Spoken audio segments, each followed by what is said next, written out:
मैं Saurabh Shinde from SR classes. आज हम देखने वाले हैं फाइनेंशियल मैनेजमेंट सब्जेक्ट का। जो टीवाई बीकॉम के स्टूडेंट है, लास्ट ईयर के स्टूडेंट है, और जो मैनेजमेंट ग्रुप से है, उनका जो अकाउंट का सब्जेक्ट है सेमेस्टर 6 का, उसका जो मॉक टेस्ट है उस पर आज हम डिस्कस करने वाले हैं। ठीक है, पूरी मॉक टेस्ट मैं आपको सॉल्व करके दिखाने वाला हूँ। आप देख सकते हैं डिस्प्ले पे आपको मैंने मॉक टेस्ट ओपन कर दिए। ठीक है, चलो हम स्टार्ट करते हैं। देख सकते हैं आपको इस तरह से एग्ज़ाम में एमसीक्यू टाइप पूछे जाएंगे। मतलब ये जो मॉक टेस्ट है इसमें मोस्ट ऑफ मतलब सारे टोटल 20 क्वेश्चन है, वो सारे क्वेश्चन है प्रैक्टिकल बेसिस। हाँ, प्रैक्टिकल बेसिस पे ये सारे क्वेश्चन है, इसलिए ध्यान से पूरा वीडियो देखे और ये हर टाइप का क्वेश्चन आप समझ लीजिए। ठीक है, चलो स्टार्ट करते हैं। आप देख सकते हैं जो पहला क्वेश्चन है उसमें लिखा है calculate the rate of return on original investment if annual earning after tax is 7,500 and cost of investment is 1 lakh. इसमें आपको पूछा हुआ है rate of return. Rate of return का मतलब ही ARR इसको बोलते हैं हम, बराबर ना, ARR बोलते हैं। ठीक है, और तो उसका फॉर्मूला क्या है ARR का, और वो भी ओरिजिनल इन्वेस्टमेंट का है। दो फॉर्मूला रहते हैं ARR का, एक ओरिजिनल इन्वेस्टमेंट और एक नॉर्मल ARR का फॉर्मूला रहता है। और ओरिजिनल इन्वेस्टमेंट का जो फॉर्मूला है ARR का, वो रहता है earning after tax upon average investment. हाँ, उसमें ओरिजिनल इन्वेस्टमेंट रहता है। ठीक है, ओरिजिनल इन्वेस्टमेंट दिया होता तो उसमें upon earning after tax upon original investment, ऐसा इसका फॉर्मूला रहता है। ठीक है, तो अर्निंग आफ्टर टैक्स है 7,500 अपॉन जो इन्वेस्टमेंट है ओरिजिनल वो 1 लाख है। 7,500 अपॉन 1 लाख इंटू 100 करके देखिए आपको आंसर 7.5 मिल जाएगा। ठीक है, समझे ARR का फॉर्मूला क्या अभी मैंने बोला, ARR is equal to earning after tax upon investment, original investment. ठीक है, इंटू 100 आप कर सकते हैं, इधर 7.5 आपको आंसर मिल जाएगा। ठीक है, समझ में आ गया। सेकेंड, दूसरा आप देख सकते हैं सेल ऑफ जनवरी, मतलब सेल आपको दिया हुआ है जनवरी का 80,000, फरवरी का 80,000, मार्च का 1 lakh. Average collection period on sales is half month, calculate the sale value in a month of फरवरी।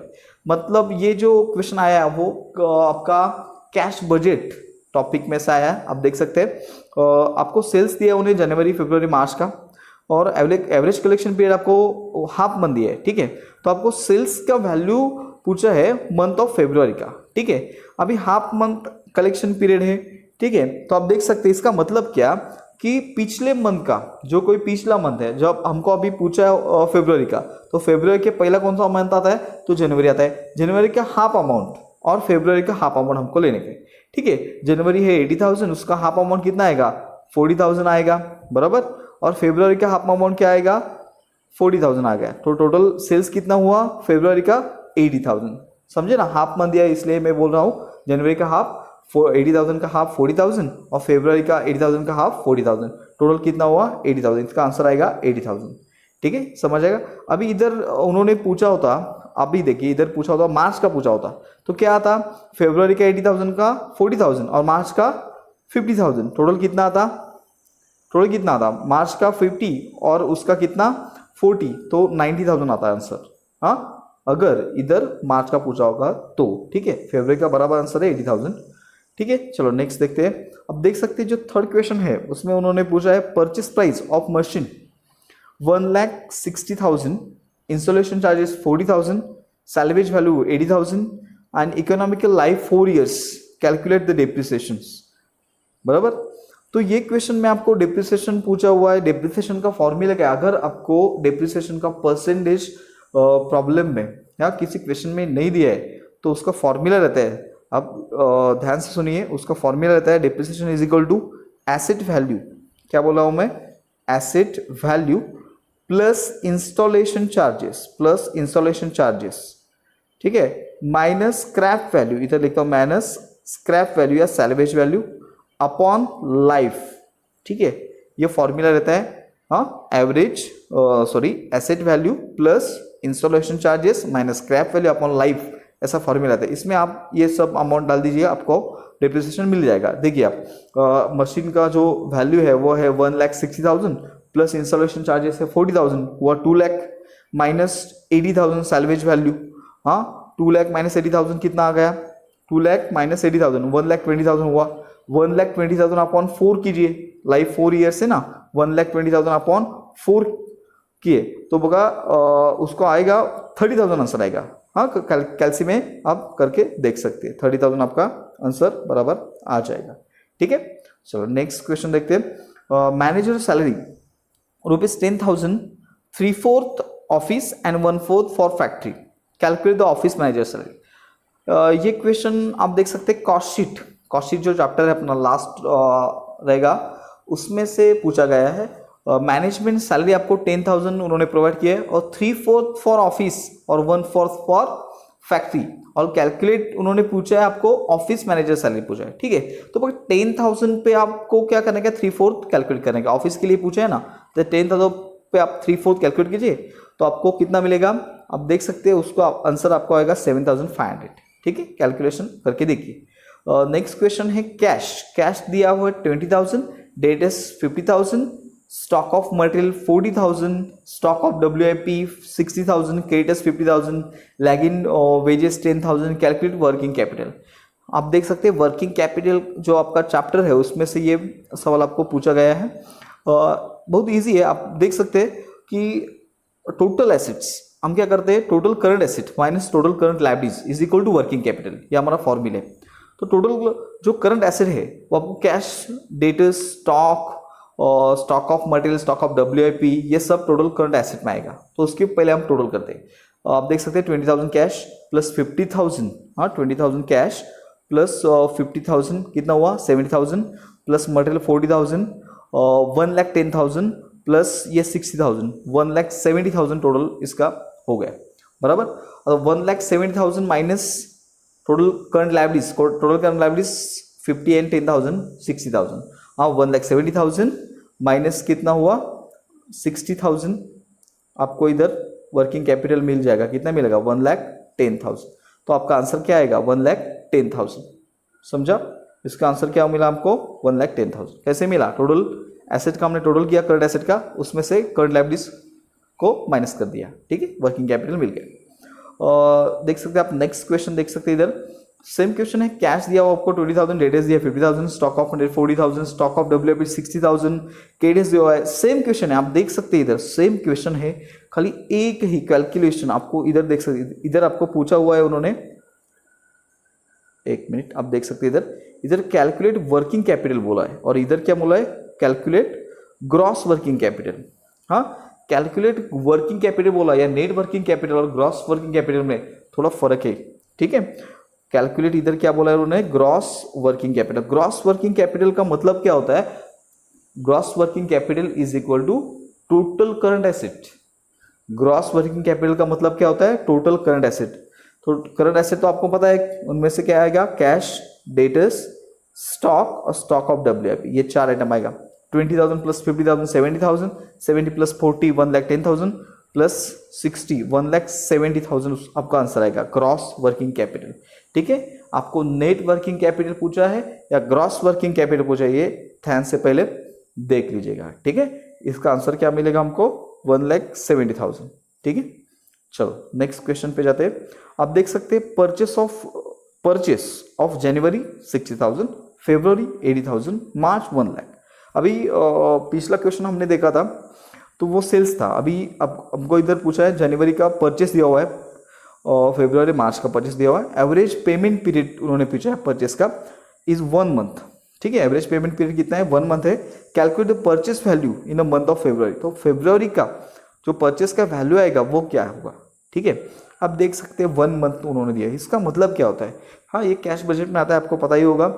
क्या करते हैं हम, अभी फरवरी का चाहिए ना हमको, तो 1 मंथ का क्रेडिट है तो हमको फरवरी में कौन सा पैसा मिलेगा, जनवरी का पैसा मिलेगा, बराबर कि नहीं। तो जनवरी का कितना वो दिया है उन्होंने, तो 60,000 दिए, तो फरवरी में कितना पैसा मिलेगा हमको, तो 60,000। इसका आंसर क्या आएगा 60,000। समझे ना, अभी उन्होंने पूछा होता मार्च का पूछा होता, ठीक है, तो फरवरी का पैसा हम लिख देते, 1 मंथ का क्रेडिट है ना, तो फरवरी का 80,000 है, तो मार्च में हमको कितना मिलता 80,000।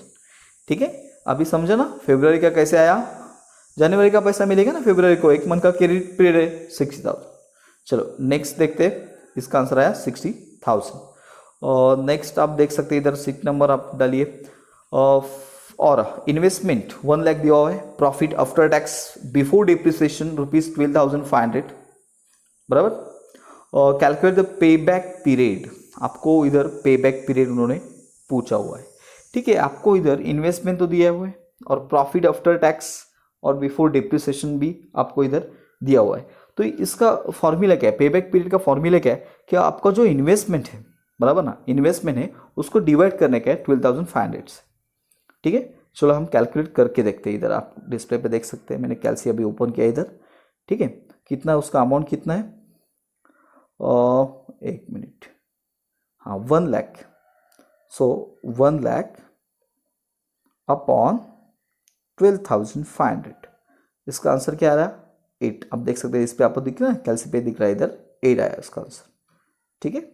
तो हम उधर देख सकते हैं इधर आंसर है क्या, तो है 8 years। समझा आपको, हाँ क्या करा, इसका फॉर्मूला क्या है पे बैक पीरियड का, total investment upon profit after tax, ठीक है, आफ्टर टैक्स और बिफोर डिप्रिसिएशन 8 years। चलो नेक्स्ट देखते हैं, average profit after tax, average profit after tax ₹70,000, investment 1,60,000, calculate ARR। हाँ अभी मैंने आपको बताया था, अभी पहला क्वेश्चन आया था उसमें उन्होंने ARR पूछा था लेकिन ओरिजिनल इन्वेस्टमेंट पे पूछा था, ठीक है। अभी वो जो पूछा है ARR वो नॉर्मल है, इसका फॉर्मूला क्या रहता है ARR, हाँ ARR is equal to average profit after tax upon average investment, ठीक है, average profit after tax upon average investment. अभी इधर तो आपको एवरेज इन्वेस्टमेंट आप देख सकते 70,000 आपको क्या दिया हुआ इधर 70,000 प्रॉफिट आफ्टर टैक्स दिया हुआ, इधर आप 70,000 लिख सकते हैं ऊपर। और इन्वेस्टमेंट पे इन्वेस्टमेंट दिया है 1,60,000, ये एवरेज इन्वेस्टमेंट नहीं है। तो एवरेज इन्वेस्टमेंट का फॉर्मूला क्या है, average investment is equal to investment upon 2, investment upon 2। तो इन्वेस्टमेंट है 1,60,000 अपॉन 2 किया तो 80,000 आपको मिल जाएगा, ठीक है। तो 70,000 अपॉन 80,000 इंटू 100, ठीक है। हम करके देखते हैं, आप देख सकते हैं कैलसी पे करके देखते हैं इधर, हाँ 70,000 अपॉन कितना 60,000 बराबर इंटू 100, हाँ तो इसका आंसर क्या अभी इधर दिख रहा है आपको 116.66, हाँ 116.66। इधर कोई ऑप्शन इधर दिख नहीं रहा है, थोड़ा इधर मिस्टेक होगा, लेकिन अभी मैंने बता ना वो आंसर इधर आ जाएगा। कितना का कौन सा आंसर आया 116.66। फॉर्मूला बताया, मतलब जो एवरेज प्रॉफिट है अपॉन एवरेज इन्वेस्टमेंट रहता है, इसलिए जो इन्वेस्टमेंट उन्होंने दिया हुआ है 1,60,000 वो नहीं हम डिवाइड कर सकते, तो कितना 80,000 डिवाइड करने के 70,000 अपॉन 80,000, ठीक है, इंटू 100। चलो नेक्स्ट क्वेश्चन देखते हैं इधर, sales of January 80,000, February 80,000, March 1 lakh, average collection period sales half month, calculate the sales value in the month of March. अभी सेम क्वेश्चन पिछला आया था लेकिन वो फेब्रुवरी का उन्होंने पूछा था, अभी मार्च का पूछा है, हाफ मंथ दिया हुआ है, ठीक है। तो इसका मतलब क्या होगा कि जो पिछला मंथ मार्च से पहला मंथ कौन सा आता है फेब्रुवरी आता है, तो फेब्रुवरी का हाफ अमाउंट आता है 80,000 आपको दिया हो ना उधर, 80 का हाफ अमाउंट कितना आएगा 40,000, और मार्च की हाफ अमाउंट आएगी 1 लाख की आधी अमाउंट कितना आएगा वो 50,000 आएगा, ठीक है। तो 40,000 प्लस 50,000 इज इक्वल टू 90,000, तो आपका आंसर इधर क्या मिलेगा आपको 90,000। समझा ना, मार्च का हाफ मंथ का पीरियड है, मतलब क्या पिछले महीने का आधा और करंट जो का मंथ है उसका आधा, ठीक है।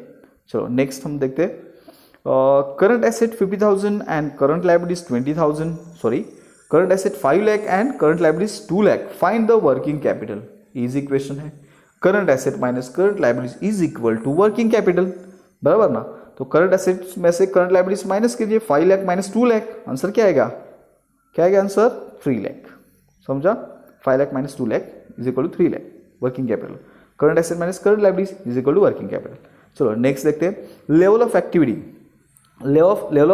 36,000 unit, raw material per unit 5 and a period in 1 month, calculate the stock of raw material. अभी इधर आपको level of activity working capital का ये क्वेश्चन है, लेवल ऑफ एक्टिविटी आपको उन्होंने पूछा है 36,000 दिया हुआ है, ठीक है। और रॉ मटेरियल पर यूनिट आपको 5 दिया हुआ है एंड पीरियड 1 मंथ। खाली इधर आप देख सकते हैं पहले बात 1 मंथ, पीरियड आपको मंथ में दिया हुआ है, ठीक है। और लेवल ऑफ एक्टिविटी जो यूनिट में दिया हुआ है उसको पहले क्या करते हैं 36,000 अपॉन 12 करिए तो आपको कितना मिलेगा 3,000, मतलब आपको यूनिट मंथली यूनिट मिलेगा 3,000, ठीक है। आपको क्या करना क्या है उसका, अभी इसका फॉर्मूला क्या रहता है स्टॉक ऑफ रॉ मटेरियल का, तो unit into rate into period, easy, unit into rate into period. तो यूनिट कितना मिला हमको 3,000 हमने किया कैलकुलेट किया, 36,000 अपॉन 12 क्यों किया, ये मंथली दिया हुआ है इसलिए, ठीक है। 3,000 इंटू 5 करो और इंटू 1 करो, हाँ 3,000 इंटू 5 कितना आएगा 3,000 इंटू 5 तो 1,50,000 आएगा उसका, सॉरी 15,000 आएगा उसका, 15,000 आंसर आएगा। अब देख सकते हैं 3,000 इंटू 5 करके और इंटू 1 करके देखिए, हाँ आंसर कितना आएगा 15,000, ठीक है। समझे ना, उसका फॉर्मूला क्या है stock of raw material is equal to unit into rate into period. तो यूनिट हमने इधर निकाला 36,000, ये ईयरली का है तो मंथली का 3,000 आया और 3,000 को इंटू हमने किया ये 5, ठीक है, रेट ने, और इंटू 1 पीरियड, ठीक है, आपको आंसर मिलेगा 15,000। चलो नेक्स्ट क्वेश्चन देखते हैं। Direct material 1 lakh, direct wages 50,000, direct expenses 10,000, factory cost 30,000, work cost will be. आप इधर देख सकते हैं डायरेक्ट मटेरियल आपको उन्होंने दिया है, direct wages, direct expenses, factory cost, work cost मतलब क्या, फैक्ट्री कॉस्ट, कॉस्ट शीट का फॉर्मूला आप देख सकते हो, जो फॉर्मेट है उसमें देख सकते हैं direct material plus direct wages plus direct expenses plus factory expenses is equal to work cost, सबका टोटल कीजिए, हाँ मतलब ये 1 लाख प्लस 50,000 प्लस 10,000 प्लस 30,000 कितना आएगा टोटल, हाँ 1,50,000 प्लस ये 40 मतलब 1,90,000, समझा, सबका टोटल कीजिए वर्क कॉस्ट आपको मिल जाएगा 1,90,000। चलो नेक्स्ट देखते हैं क्वेश्चन, आप देख सकते हैं इधर direct material rupees 1 lakh, direct wages 50,000, direct expenses 10,000, prime cost. ये भी ये जो आपका फॉर्मेट है कॉस्ट शीट का, हाँ उसके बेसिस पे ज़्यादा से ज़्यादा क्वेश्चन पूछे जाते हैं। आप देख सकते हैं इधर, हाँ उन्हें डायरेक्ट मटेरियल दिया हुआ है, हाँ डायरेक्ट मटेरियल दिया हुआ है, डायरेक्ट वेजेस और डायरेक्ट एक्सपेंसेस सबकी टोटल कीजिए, तीन अमाउंट की आपको प्राइम कॉस्ट मिल जाएगी, ठीक है। Direct material 1 lakh plus direct wages 50,000 plus direct expenses 10,000, आपको प्राइम कॉस्ट कितना मिल जाएगा 1,60,000, ठीक है। समझो ना, मतलब क्या, prime cost is equal to direct material plus direct wages plus direct expenses, so आपका आंसर मिल जाएगा इधर 1,60,000। मैनेजर सैलरी दिया उन्होंने और 10,000, मैनेजर सैलरी दिया हुआ 10,000। अभी ये पूछा गया था, आप देख सकते हैं पिछला question 10,000, 3/4 office 1/4 factory, calculate the factory manager salary. अब पिछला क्वेश्चन वो सेम आया था लेकिन उधर ऑफिस मैनेजर सैलरी पूछा था, ठीक है, इजी है। 10,000 पे आता फैक्ट्री का कौन सा है 1/4 है ना, तो 10,000 इंटू 1/4 आप कर सकते हैं कैलसी पे, 10,000 इंटू 1/4 आपको मिल जाएगा 2,500, हाँ कैलकुलेट करके आप देखिए। Next question, opening investment 2 lakh and closing investment 3 lakh, calculate the average investment. आपको ओपनिंग इन्वेस्टमेंट 2 लाख और क्लोजिंग इन्वेस्टमेंट 3 लाख दिया है, calculate average investment. Average investment का फॉर्मूला क्या है, तो आप इधर देख सकते हैं average investment is equal to opening plus closing investment upon 2, ये फॉर्मूला है उसका। Average investment is equal to opening plus closing investment upon 2। Opening investment है 2 lakh plus closing investment 3 lakh, total हुआ 5 लाख, अपॉन 2 किया तो 5 लाख अपॉन 2 कितना आएगा 2,50,000, इसका आंसर आएगा 2,50,000, समझा, ठीक है। चलो नेक्स्ट देखते हैं। टोटल कैश इनफ्लो दिया है 2,50,000, कॉस्ट ऑफ इन्वेस्टमेंट दिया है 1 lakh, calculate the payback period, ठीक है, इजी है। पेबैक प्रॉफिटेबिलिटी, पेबैक प्रॉफिटेबिलिटी का फॉर्मूला क्या है, तो payback profitability is equal to total cash inflow minus total cash outflow, ये उसका फॉर्मूला है। तो टोटल कैश इनफ्लो कितना है 2,50,000 है, माइनस 1 लाख कितना आएगा 1,50,000, आपका आंसर आ जाएगा 1,50,000, ठीक है। Pay back profitability is equal to क्या फॉर्मूला है, inflow cash inflow minus cash outflow, या उसकी टोटल कॉस्ट ऑफ इन्वेस्टमेंट अभी आप उसको बोल सकते हैं, ठीक है। आपका आंसर आ जाएगा 1,50,000। चलो नेक्स्ट देखते हैं। Profit before tax and depreciation, profit before tax and depreciation 2 lakh, tax 50%, depression 50,000, calculate cash inflow. ये भी पूछा जा सकता है आपको पता है, ये उसी टॉपिक का है जो आपने पिछला क्वेश्चन देखा। प्रॉफिट बिफोर टैक्स आपको उन्होंने दिया हुआ है और एंड डिप्रिसिएशन 2 लाख, तो उसमें से पहले आपको टैक्स लेस करना पड़ेगा। 2 लाख पे 50% टैक्स आप कैलकुलेट करिए, 50% टैक्स 2 लाख पे तो 1 लाख आएगा, बराबर ना। तो 2 लाख माइनस 1 लाख, 2 लाख माइनस 1 लाख किया आपने तो 1 लाख आपको मिलेगा, ठीक है। 1 लाख ये क्या मिला आपको, सॉरी पहले हमको क्या करना पड़ेगा, इधर डिप्रिसिएशन लेस करना पड़ेगा। हाँ, तो 2 लाख में से डिप्रिसिएशन, कितना डिप्रिसिएशन उन्होंने दिया, 50,000 डिप्रिसिएशन दिया है, वो लेस किए तो 1,50,000 आपको मिलेगा। और उस पर आपको टैक्स कैलकुलेट करना है। 1,50,000 पे टैक्स 50% आपने कैलकुलेट किया तो आ जाएगा 75,000, और 1,50,000 माइनस 75,000 किया तो 75,000 ही आपको मिल जाएगा, बराबर। तो 75,000 प्लस डिप्रिसिएशन, फिर से डिप्रिसिएशन उसमें प्लस किया जाता है। डिप्रिसिएशन कितने 50,000 है ना, तो 75,000 प्लस 50,000 आपने किया तो उसका आंसर आएगा 1,25,000। समझा? हाँ, ध्यान से सुनिए, क्या फॉर्मूला मैंने बोला पहले, जो आपको प्रॉफिट बिफोर टैक्स और डिप्रिसिएशन, इसका मतलब क्या होता है, प्रॉफिट जो है वो टैक्स और डिप्रिसिएशन के पहले का प्रॉफिट है। उसमें एक 2 लाख दिया हुआ है ना, उसमें पहले डिप्रिसिएशन को आपको माइनस करना पड़ेगा, ठीक है। 2 लाख माइनस 50,000 आया कितना, 1,50,000। 1,50,000 पे टैक्स कैलकुलेट करना पड़ेगा 50%, तो 1,50,000 इंटू 50% आपने किया तो आपको कितना मिलेगा, उधर 75,000 मिलेगा, बराबर कि नहीं। हाँ, 75,000 मिला आपको, और 75,000 1,50,000 में से अपनो टैक्स लेस करने के 50%, सो 75,000 माइनस किया तो आपको कितना मिला, 75,000 ही मिला। हाँ, वो क्या मिला आपको, प्रॉफिट आफ्टर डिप्रिसिएशन टैक्स, ठीक है। तो अब कैश इनफ्लो का मतलब क्या होता है, उसमें आफ्टर टैक्स होता है लेकिन बिफोर डिप्रिसिएशन होता है, इसलिए फिर से आपको डिप्रिसिएशन 50,000 उसमें ऐड करना पड़ेगा। सो 75,000 प्लस 50,000, ऐसा आपका आंसर आएगा 1,25,000, ठीक है। चलो नेक्स्ट देखते हैं। Total receipt 5 lakh and total payment 4 lakh, calculate the closing cash balance. Easy है, total receipt minus total payment, क्या फॉर्मूला क्या है क्लोजिंग कैश बैलेंस का, टोटल रिसिप्ट है उसमें से टोटल पेमेंट माइनस कर दो, आपको क्लोजिंग कैश मिलेगा। 5 लाख माइनस 4 लाख कितना आएगा, 5 लाख माइनस 4 लाख आएगा कितना, 1 लाख। तो आपका आंसर क्या मिला, 1 लाख, ठीक है, समझा। चलो, और डायरेक्ट मटेरियल आपको दिया हुआ है 1 lakh, direct wages 50,000, direct expenses 10,000, factory cost दिया हुआ 30,000, ऑफिस ओवर्स दिया 40,000, सेलिंग ओवर्स दिया 20,000, तो टोटल कॉस्ट पूछे। ये भी कॉस्ट शीट का ही क्वेश्चन है, आप देख सकते सभी का आपको टोटल खाली करने का, इधर बाकी कुछ नहीं है। आप देख सकते हैं 1 lakh plus 50,000 1,50,000 plus 10,000 1,60,000 plus 30,000 1,90,000 plus 40,000 2,30,000 plus 20,000 2,50,000, आपका आंसर आएगा इधर 2,50,000। टोटल कॉस्ट मिला ना आपको, सबका टोटल करने का खाली, ठीक है। नेक्स्ट क्वेश्चन, समझा, अभी सब क्वेश्चन हमारा कंप्लीट हो गया है। हमने सब क्वेश्चन का मैंने आपको इधर कोशिश किया कि अच्छे से आपको समझ में आए, ठीक है। इसका जो ये जो टेस्ट है, मॉक टेस्ट है, उसका लिंक मैंने डिस्क्रिप्शन बॉक्स में आपको दिया है, उधर जाके आप फिर से सॉल्व कर सकते हैं। और कोई भी आपको डाउट्स होगा ना तो प्लीज़ कमेंट बॉक्स में मुझे पूछ सकते हैं। हाँ, वीडियो आपको हेल्पफुल हुआ होगा तो प्लीज़ लाइक कर दीजिएगा, अपने फ्रेंड को ज़्यादा से ज़्यादा अपने फ्रेंड को शेयर कर दीजिएगा, और अपने चैनल को सब्सक्राइब करना